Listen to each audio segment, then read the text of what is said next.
Défense du consommateur 308 phase 2, moteur PureTech suralimenté. On va réaliser la révision avec le respect des barèmes constructeurs, comme notamment l'huile moteur. Ici, il s'agit de la 5W30 Neo Stellantis. Voilà.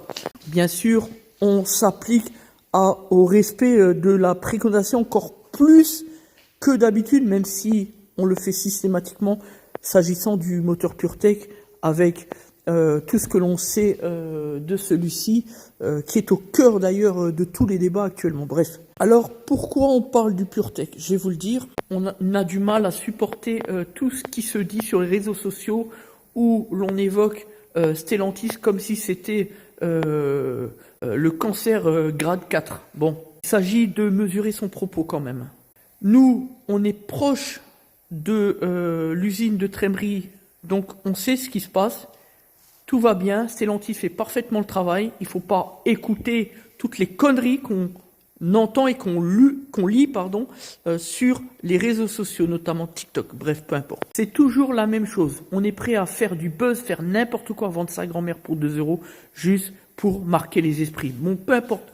Nous, on voulait revenir sur le fameux garage qui s'occupe d'équiper les auto-écoles dans le 93. Vous savez, cet énergumène, ce bricoleur, ce pseudo-entrepreneur loser qui passe son temps à se déguiser et pour venir parler bête sur Stellantis. Il se reconnaîtra et puis vous allez aussi le reconnaître. Bref, il vient de sortir. Bon, il passe son temps à diffamer le constructeur Stellantis, peu importe, on a l'habitude. Un de ces quatre, il va comprendre sa douleur, mais c'est pas grave.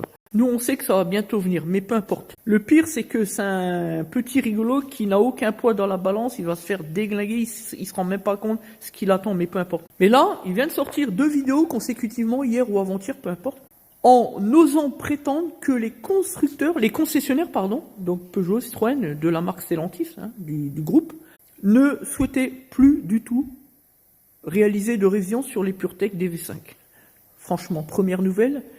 Et le pire, c'est qu'il prétend que cela s'est dit devant l'expertise. Parce qu'en plus, il se permet de faire des expertises de manière illicite, dont l'unique conséquence, ça va être de mettre en danger les propres clients qu'il prétend vouloir chercher à défendre.